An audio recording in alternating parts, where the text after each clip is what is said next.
What is going on, ladies and gentlemen, boys and girls, Salami Squad around the world? The Meatbag is in the building. We are here to bring y'all some Smite news, what we got for the SPL. Obviously, had a little break in the action and whatnot. Still RIP John Finch, but we're here to do a little bit of this SPL Week 7 recap. Richie, I know you're going to go into explaining a little bit. Why don't we do that for the folks at home? Yep, exactly like you said there. We had a little bit of an unfortunate, unexpected pause, but now we are past that. So originally, SPL Season 8 was going to be, Phase 1 was going to be a double round robin. Each team plays each other twice. Now it's converted into a single round robin with a group stage series. And basically with the group stage series, those games will be played, and that'll be how the Phase 1 playoffs get seeded later in June. So it's going to be 2 groups of 4 teams, top 2 teams at the end. Get into it. Best of 3 matches. So only one. There's going to be 6 teams moving forward. So one team from each group is going to be eliminated from the playoffs here. So we're going to have to wait and see how that plays out here. So we got some Smite since last time we've been on here. So we're jumping all the way back right now to June 3rd. We got the Dragons versus the Valkyries here. And Dragons end up winning this set 2-1. Like we said weeks before, we are in the late half of this phase. Teams are starting to figure each other out. We're going to start seeing a lot more 3-game sets. Looking at game 1 here, Valks kind of fucking destroyed them, 14-9 at 26-minute mark. Zyros went mid-neath here, which kind of worked. Looked like Season 7 a little bit. Took the gamble on the Hunter mid. Ended up getting the dub. Moving on here to game 2. Dragons flipped the script, win 22-4 at the 20-minute mark. I mean, honestly, just stomped them here. Did not even look like that game 1 happened. Just overall dominant performance. Every lane, 1-2 team fights, game was over. And then let me tell you something, bro. This game 3, Dragons win 24-7 in 18 minutes. All right, bro, that is a speed run, okay? Yeah. We got to see the strength, the Gilgamesh for the Valks, but that was really all they had going on in this game. I forget who was playing Gilgamesh, my bad, but he had 5 of the 7 kills, and it was just brutal. I mean, this was a beatdown, dude, in that game 3. So obviously a little bit of a warm-up for the Dragons game 1, and then back to business games 2 and 3. Yeah, no, and definitely good to see a big set win from the J Dragons here, who the last time they had played had won and lost their 2 sets in a weekend. So definitely, like you said, we're so far into where, and there's only so many teams, so many players. They're starting to figure it out. The J Dragons have been one of the better teams in this since it started. Like you said, that 3rd game, dude, 18-minute mark, I don't ever see that unless somebody, like, you surrender, bro. That's a surrender. You know, usually finish games in 18 minutes. So that was crazy to watch for sure. Steamroll. That's nuts, bro. Remember that for sure. Moving on here to the next set. Same day, still June 3rd. Kings versus Warriors.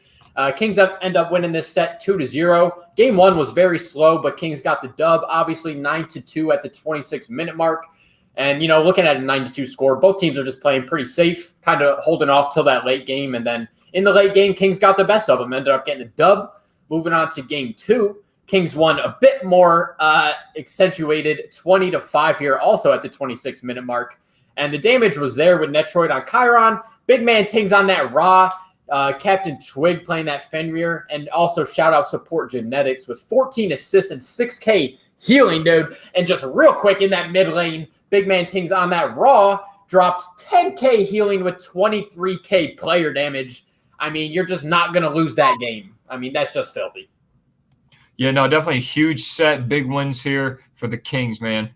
Yep, so moving on to the next day. Now we're on June 4th. We had the Scarabs versus the Leviathans. I had really high hope for Leviathans here. I thought they were going to just kind of steamroll them. That wasn't really the case, but they did win the set 2-1 here. Looking at game 1 here, yikes. Leviathans win 17-0 at the 24-minute mark. I think that might be the first goose egg this season that we saw. I can't remember another one.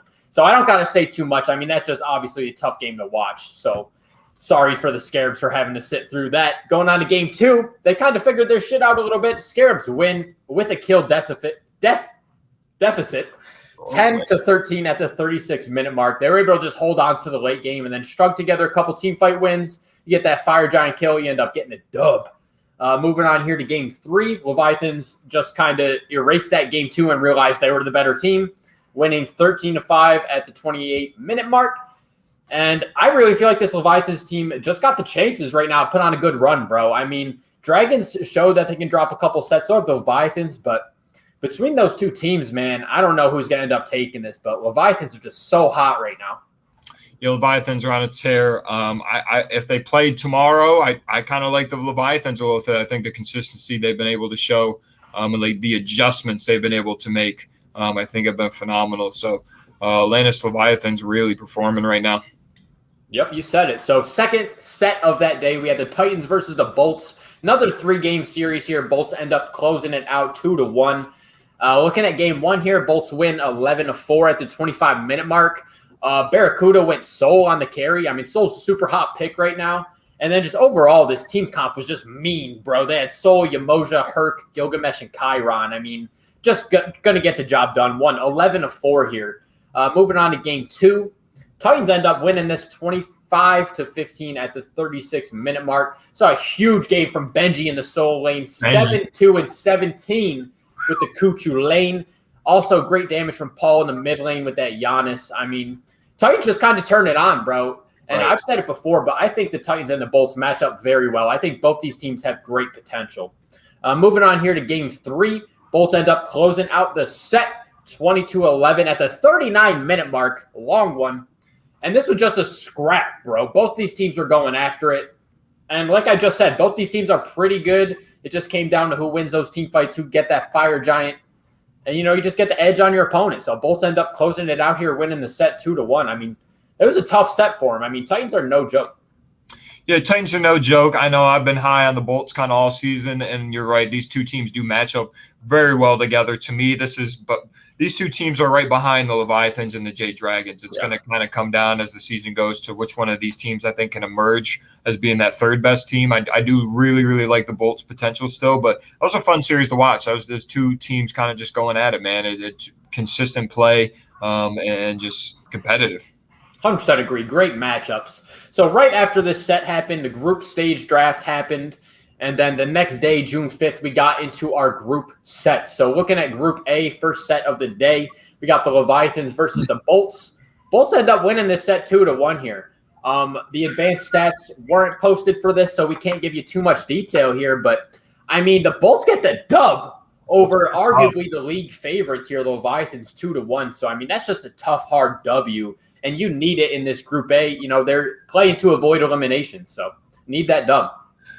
Yeah, no, and that's been, I mean, to me, I just talked about the Bolts' potential. I mean, we've seen at their best they can beat the Leviathans, who I think are the best team, and we saw the last time they played, they got a set over the Jade Dragons, which, are the two best teams, I think. To see Bolts be able to get those 2 wins, but we've seen kind of their floor, too. I think they lost the game early on. They lost a set to the Warriors or one of the two.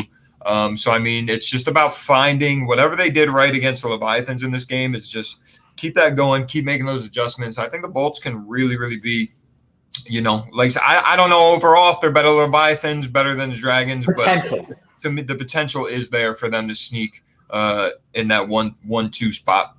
Yep. Moving on to the Group B set of the day, we had the Warriors versus the Scarabs. And, bro, it finally happened. It doesn't matter if it was against the Scarabs, but the Warriors finally ended up winning a set 2-0 here to help avoid elimination here. I mean, the Scarabs got to be looking pretty bad right now out of Group B right now because obviously their record. But just this set was insane, bro. I sent you the clip on Twitter. Smite Pro was all crazy on it. I forget if it was game 1 or game 2, but the Scarabs were making a push, and it honestly looked like they were going to kill the Titan. They had it down to just a tiny little bit of health. Then those Warriors respawned, killed them all, and then marched right down the mid lane, flipped the set. I mean, it was absolute madness. So, I mean, shout out the Warriors end up getting this set W here, but shout out. Scarabs got to be feeling down bad. So, moving on here to the next day, the last 2 sets we got for you. Heading back over to Group A, we got the Titans versus the Valks, and Titans won this set 2-0. And like I said, these Titans are just red hot. And these Valks have kind of been on a steady decrease since week 4. I mean, they started out weeks 1, 2, and 3 just dropping folk. And then they kind of really fell off. I don't know if it's, considered on their play or if other teams are starting to figure them out, etc. But they got to switch something up here. I mean, if you would have asked me, 4 or 5 weeks ago if the Titans would beat the Valkyries, I would have said no way. Yeah, and I mean, they have been declining a little bit. Definitely Cold lost earlier that week to the Dragons in that set. And now, obviously dropping the set to the Titans. So I don't know. I mean, Titans are good. Obviously, Jay Dragons are good. So, I mean, I don't know. Is it these teams are getting better than the Valkyries, or they're just something's not going right with that org? But I'm saying, I don't know if they hit their plateau. I'm not really sure what it is, but something is up for sure. Getting on here to Group B, our final set we got for the boys and girls. Got the Jade Dragons facing off versus the Camelot Kings. Another 3-game set here, man, from the Dragons. Not expecting that, but Dragons end up closing it out 2-1. But like you said, the Kings were able to get a game on those Dragons, and that says a lot about the squad as a whole. So I think that's very important. When we're getting into these later playoff seedings, I don't know how much the point differential, set differential is going to come into effect, because these Dragons have lost more games than the Leviathans. Not sets, games. So I'm not really sure if all that is going to be factored in or not, but these J Dragons have showed that they do have flaws, but they also can pop off on you. I mean, they're a solid squad top to bottom. So I'm excited to see what happens when we finally get into some playoffs later this June. We got a couple more weeks, and then we're getting into it, brother. Couple more weeks. We're going to see who comes out on top and gets these playoff seedings, man. I'm ready to see what goes down on the battleground for sure. Gods and goddesses out there, Salami squad. That being said, thanks for watching, but get the fuck out of here.